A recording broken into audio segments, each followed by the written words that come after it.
بقى كده اللهم بارك. ادي صينيه البطاطس يا جماعه بالفراخ. بصي بقى كده، اللهم بارك اللهم بارك. بصي طبعا انا مشوحه الفراخ لوحديها، وادي البطاطس اهي.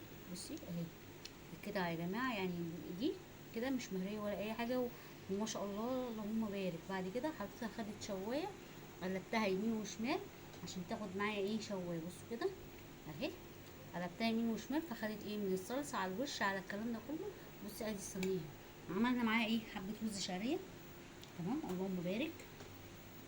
عملنا معاهم حبه بقى سلطه بقى دي، مش السلطه الكامله، طماطم وفلفل، حبه ملح مع حبه توابل مع حبه ميه، عشان انا ما عنديش خل، فانا هقول لك حطي خل، ما عنديش خل. تمام، عايزه تحطي خل حطي حبه، لان انا كده كده على طول بحط ايه خل، لكن حطي خل. تمام كده، لكن انا لو انا ما عنديش بتاع فخلاص انا حطيت ايه، حطيت حبه ميه. بصي بقى جمال الصينيه، طبعا ما شاء الله. طبعا انا مسحت، ما مش يا جماعه مش هتفرق. طبعا انا مسحت كل ده من الصينيه يكون مطرطش، لان كان في حد قبل كده في المتابعين يا جماعه قالوا لي الصينيه. طبعا انا بحترم رايك كله، فلازم اعمل زي ما هو قال برضك. ممكن انا اكون ما خدتش بالي قبل كده، بس ده طبعا أنا مش هعرف اعمله. لكن بصي كل ده حروف من اللي انا حطيتها على البوتاجاز، وبعد كده حطيتها ايه في الفرن وايه اللي هي شوايه، ما حطيتش فرن.